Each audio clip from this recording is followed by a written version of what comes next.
Alors, bonjour à tous, vous êtes en train de vous connecter les uns les autres. Ravi de pouvoir interagir avec vous aujourd'hui. On va attendre encore une minute ou deux pour laisser aux gens le temps de se connecter. Ouais, bonjour Marie-Laure, je t'ai vu dans la liste des participants. J'ai pas vu tout le monde, hein. Oui, bonjour, c'est sympa de dire bonjour là, je regarde le chat. J'attends vraiment sincèrement 1 ou 2 minutes pour laisser le temps aux gens qui ont envie de se connecter, puis après on démarre. Je peux déjà vous dire que ce webinaire est enregistré. Vous ne voyez pas Marine, mais elle est là, cachée quelque part. Et elle enregistre le webinaire, comme ça vous pourrez regarder le replay. Bonjour à tous ceux qui sont en train de se connecter et qui saluent dans le chat.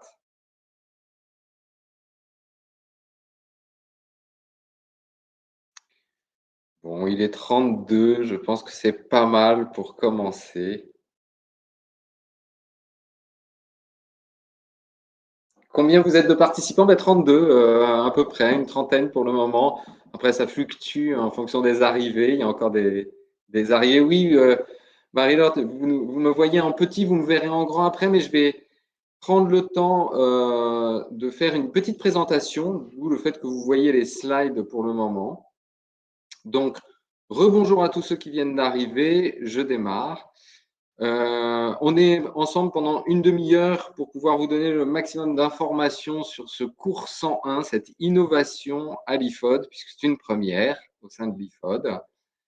Je vais prendre 10 minutes pour vous faire une présentation qui répondra peut-être à un certain nombre de questions que vous vous posez. Et puis après, vraiment, pendant 20 minutes, on garde du temps pour de l'interaction. Donc, vous n'hésitez pas à poser vos questions dans le chat au fur et à mesure qu'elles vous viennent. Marine qui est là et qui me soutient, même si vous ne la voyez pas, fera une synthèse des questions et on pourra y répondre ensuite. Donc, comme je le disais, ce cours d'analyse transactionnelle, en tout cas cette introduction, ce 101 officiel, est une nouveauté au sein de l'IFOD que nous créons là en 2022. Et on a trouvé intéressant de faire ce webinaire pour vous donner des informations. Et les premières informations que j'ai envie de vous donner, c'est qu'est-ce que c'est un 101 ? Dans le monde de l'AT, on parle du 101, mais ce n'est pas forcément explicite pour tous ce que c'est. Alors, c'est le module d'initiation à l'analyse transactionnelle qui a été inventé par Eric Berne lui-même assez tôt, Eric Berne étant le fondateur de l'analyse transactionnelle. Assez tôt, puisqu'il a commencé à modéliser sa théorie dans les années 60 et dès 64, il a trouvé intéressant de proposer 2 jours de formation. Je pense qu'au début, c'était vraiment dans l'idée de promouvoir sa théorie. Et puis, c'est resté. Il l'a inventé sur le modèle de ce que les Américains, des universités américaines appellent un 101, c'est-à-dire 2 jours pour avoir un panorama de l'ensemble du cours qui va suivre. Donc là, en l'occurrence, Eric Berne a inventé le 101, c'est-à-dire 2 jours de formation pour que vous ayez un panorama de ce que l'analyse transactionnelle, de ce que son corpus théorique propose. Depuis, le 101 est resté le même. Il a évolué évidemment puisque les instances représentatives de l'analyse transactionnelle ont continué de le faire évoluer, mais il est le même partout dans le monde. C'est assez normé un 101 en fait. Les concepts qui vont être abordés sont assez normés.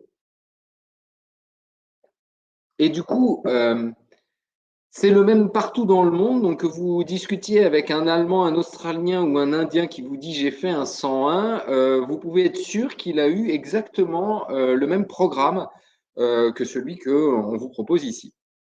Donc là, je vous ai mis les logos des instances représentatives en AT en France, l'IFAT, le ATA en Europe et l'ITA au niveau international, qui sont les garants du fait que le 101 qui vous est proposé correspond bien à cette norme. Donc, quand vous sortez du 101, vous êtes certifié par le ATA d'avoir participé aux 2 jours tel qu'il a été conçu par l'ensemble et validé par l'ensemble des instances représentatives. Le 101, c'est vraiment vous donner un panorama du corpus théorique de l'analyse transactionnelle. C'est pour ça que j'ai fait le petit macaron pour vous préciser que c'est 75% de théorie et 25% d'exercices d'application. Alors, des exercices d'application au sens de pouvoir s'entraîner un petit peu pour bien vérifier notre compréhension de la théorie. J'ai pas la prétention que vous puissiez sortir des 2 jours en étant fluide pour pratiquer l'analyse transactionnelle dans vos coachings.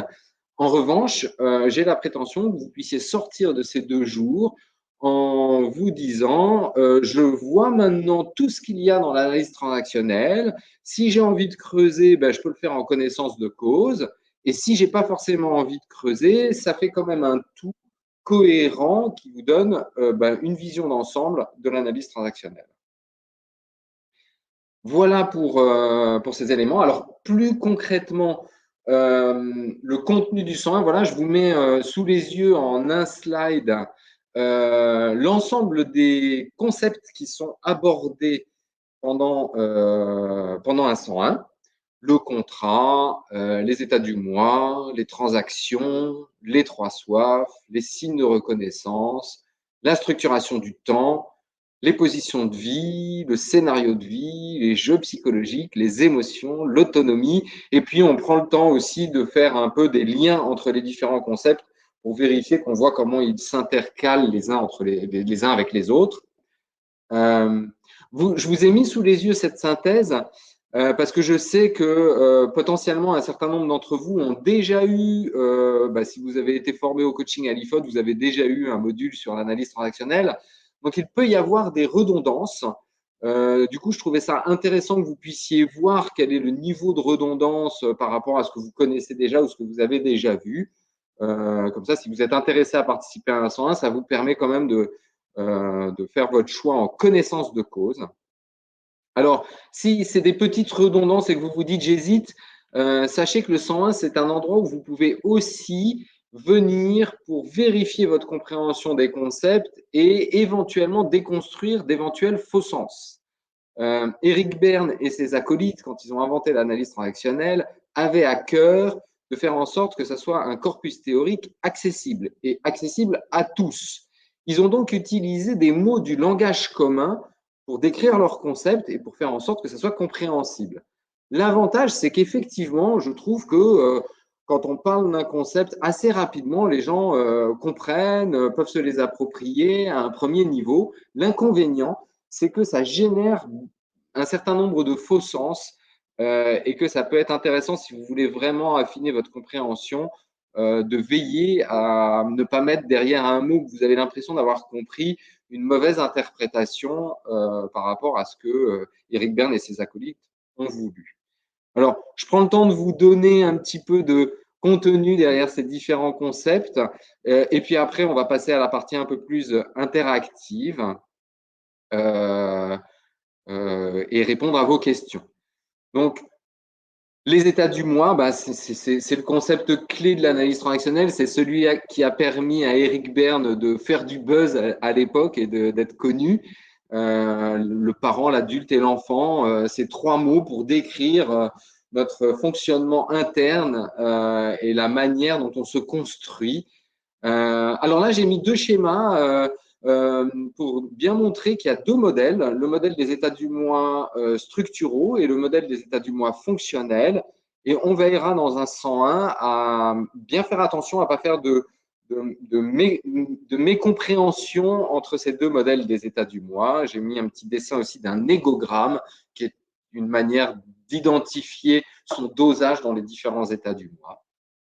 Les transactions, le concept que j'ai mis à côté sur ce slide, les transactions, c'est quand 2 personnes avec chacun avec ses états du mois communiquent. Qu'est-ce qui se passe? Donc, les transactions, c'est vraiment le concept qui permet à Eric Berne de modéliser la communication. On pourra, dans le 101, vraiment regarder les différents types de transactions qui existent.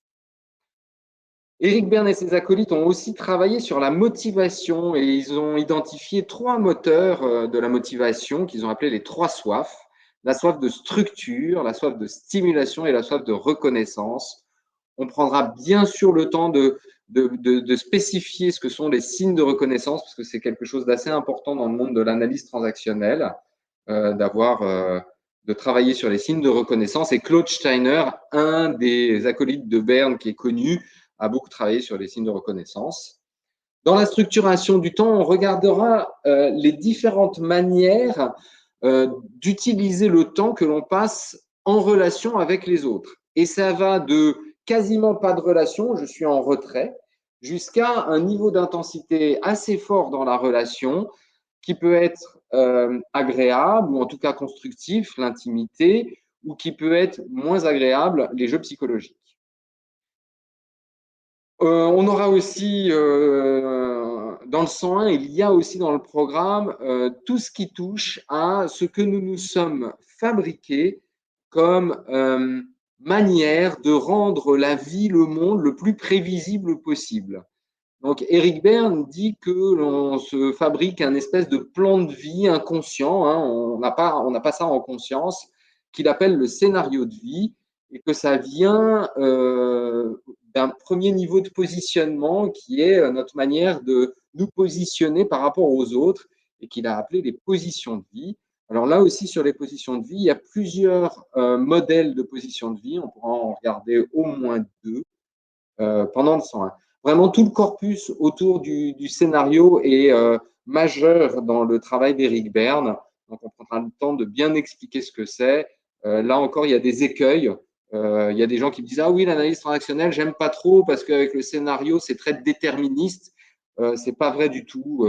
Ça ne l'est pas. On peut faire évoluer son scénario en avançant dans le temps. À l'intérieur du scénario, il y a un certain nombre d'éléments constitutifs du scénario, tels que les drivers ou les jeux psychologiques dont j'ai parlé tout à l'heure dans la structuration du temps. Donc là aussi, on fera un focus sur les drivers et les jeux psychologiques. Ils sont souvent connus dans le monde du coaching parce que ça peut donner l'impression que c'est des outils comme ça, indépendants, qui peuvent être facilement utilisables. Je trouve très intéressant de le replacer dans le contexte du fait que ça appartient au corpus théorique du scénario. Donc les drivers, bon, c'est ces messages que l'on a intégrés et qui peuvent nous pousser à fonctionner d'une certaine manière et à réduire notre capacité à voir le champ des possibles dans son intégralité, soit fort, soit parfait, fais des efforts, fais plaisir, dépêche-toi.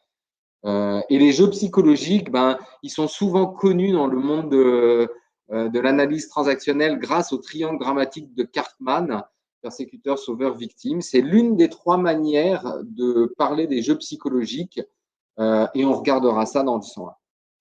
Le 101 s'intéresse aux émotions aussi. Les analystes transactionnels, dès les origines, se sont intéressés aux émotions. Bon, les émotions, c'est quand même quelque chose qui est souvent déjà abordé par les coachs dans leur formation initiale. Donc, on, on ira peut-être un petit peu plus vite sur les émotions authentiques, celles que je vous ai montrées en utilisant des images du film Vice-Versa. Par contre, en analyse transactionnelle, il y a vraiment tout un travail qui a été fait pour essayer de modéliser ce que peuvent être des émotions de substitution, et on regardera ça ensemble. Voilà, pour vous donner quelques visuels et quelques commentaires sur les différents concepts qui sont proposés. Avant de passer dans la partie interactive et d'échanger avec vous, 3 idées, 3 notions du choix de l'IFOD que j'avais envie de vous partager.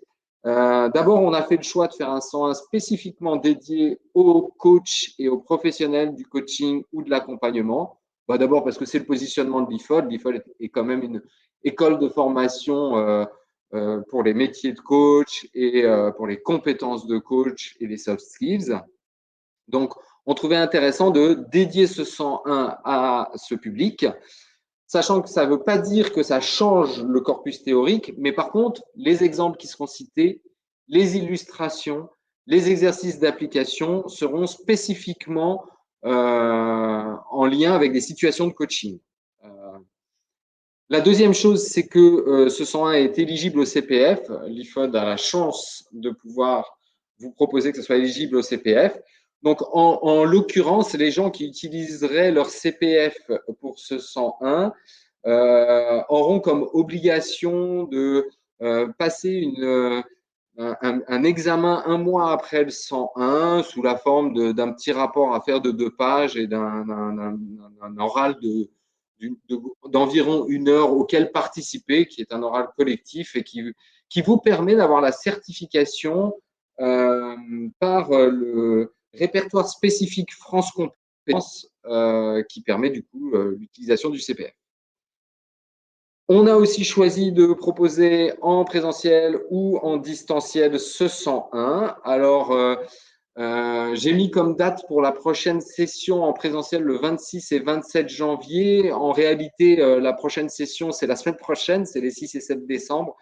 Mais comme cette session est pleine, on vous a mis plutôt la date de la session suivante, 26 et 27 janvier. Et puis pour ceux qui sont pas en région parisienne ou pour qui le déplacement n'est pas la solution préférée, on fera une session distancielle les 16 et 17 mars. Voilà ce que j'avais envie de vous dire. Donc, je vous le rappelle, ce webinaire est enregistré et vous aurez accès au replay. Marine, peut-être qu'on peut arrêter la présentation parce que c'est plus sympa que les gens puissent voir ma bouille en grand. Et du coup, il nous reste une petite quinzaine de minutes pour respecter le timing d'un arrêt à 13 heures. Si vous avez des questions, des réactions, des commentaires, n'hésitez pas à utiliser le chat ou, je ne sais pas, Marine, s'il y a d'autres options possibles pour faire valoir leurs questions. D'ailleurs, si tu en as identifié, je veux bien que tu les remettes à dispo dans le chat parce que je n'ai pas regardé le chat pendant que je parlais, je regardais plutôt les slides. À votre dispo pour répondre à vos questions, ou alors n'hésitez pas à dire si ça vous va, si c'était clair, si vous avez besoin que je revienne sur quelque chose que j'ai dit parce que je suis passé trop vite ou autre. Vraiment, je suis à votre dispo.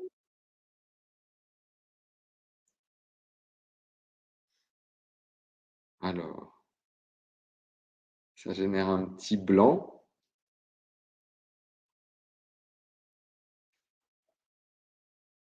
Toc, toc, toc. Alors, pardon. Combien d'étapes après le 101 y a-t-il pour être certifié? Question de Marie-Laure, merci. La certification, ça prend entre 7 et 10 ans. Donc, j'ai dû commencer en 2007 et terminer vers 2013. Je suis certifié en 2013 en tout cas. Alors, le 101, c'est 2 jours. Ensuite, vous pouvez participer à un 202. Chaque école a son système et sa manière de fabriquer son parcours. Donc, la plupart des écoles inventent un cours qui doit faire entre 15 et 20 jours, où là, on va mélanger beaucoup plus de pratiques à la théorie, mais où on repasse tous les concepts en détail. Et puis après, il y a pas mal d'écoles qui proposent des cours de didactique, c'est-à-dire là, des cours où l'on vient pour apporter des cas, pour s'entraîner, pour malaxer la thé dans sa pratique. En tout cas, la certification, quelle que soit l'école dans laquelle vous passez, vous demande un certain nombre d'heures de pratique, de supervision en analyse transactionnelle, et c'est un nombre d'heures assez conséquent qui fait qu'on met entre 7 et 10 ans pour arriver à avoir cette certification.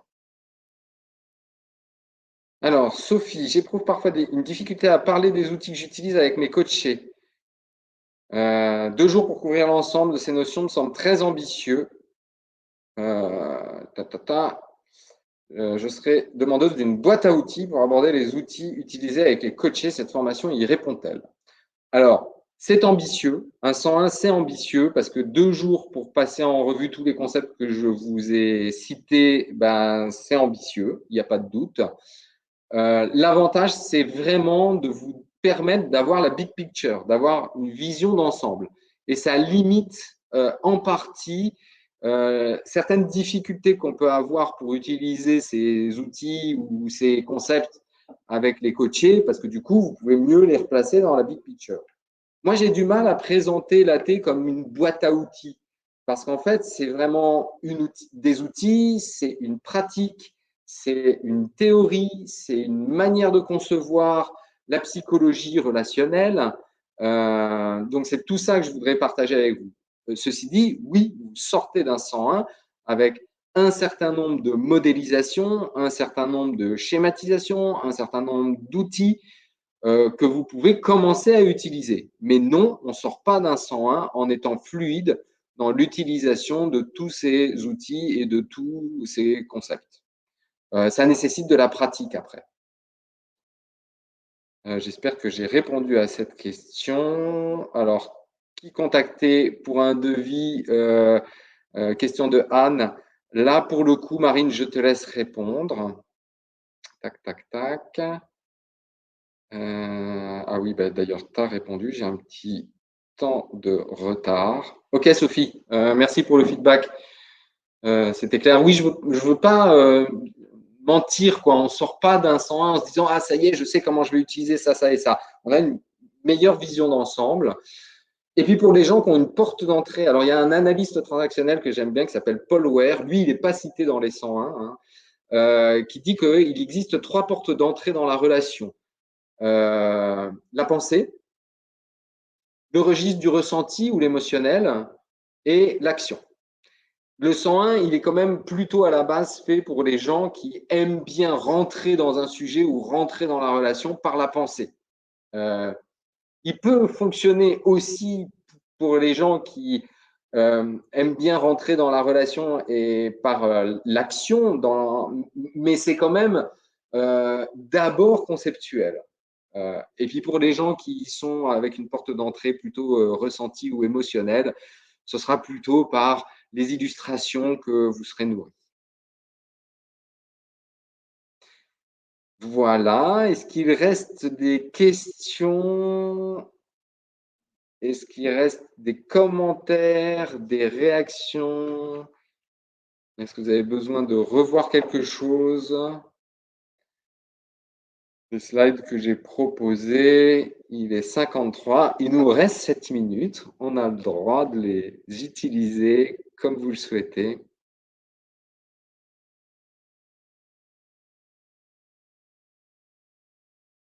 Alors. Oui, alors Marie-Laure, pendant le 101, est-ce qu'on pratique un peu?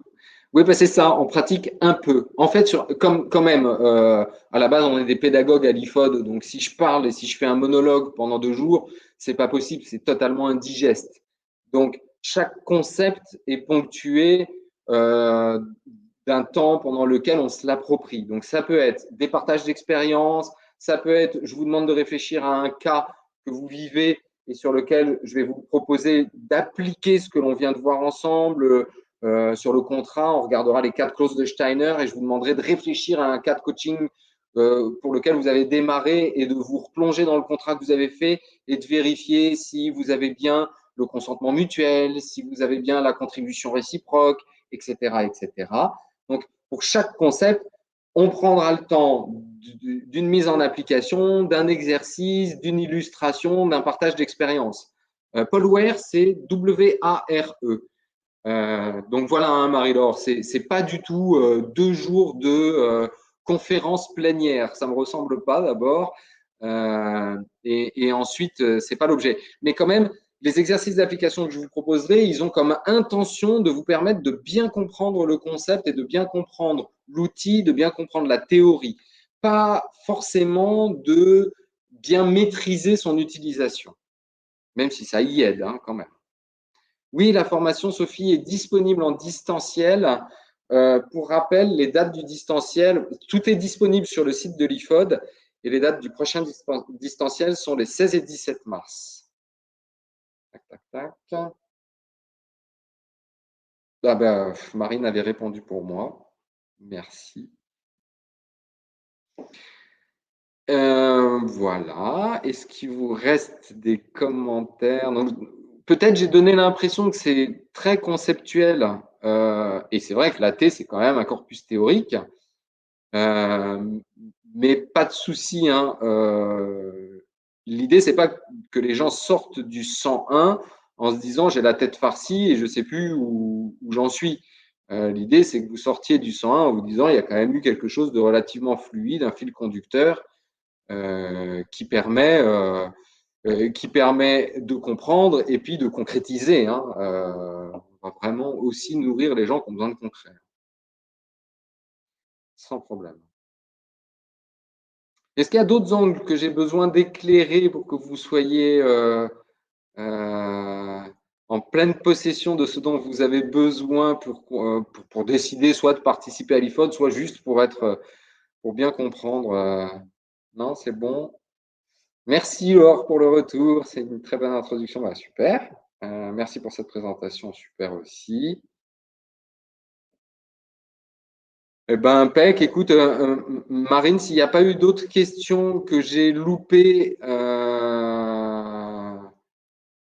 ben, il me reste plus qu'à vous souhaiter un bon appétit pour ceux qui n'ont pas encore déjeuné, une bonne route, quelle que soit votre route, et puis pour ceux qui seraient intéressés, avec plaisir de cette opportunité de vous rencontrer ou de faire votre connaissance. Merci à tous d'avoir été présents. Je surveille le chat au cas où il y ait une dernière question. Mais non, ça a l'air d'aller. Marine, est-ce que les quelques slides seront, ils seront dans le replay de toute façon, hein, donc je vous confirme, ça a été enregistré et donc le replay sera à dispo, y compris de ceux qui n'ont pas pu venir, puisqu'il y avait un peu plus d'inscrits que de présents, comme souvent dans les webinaires.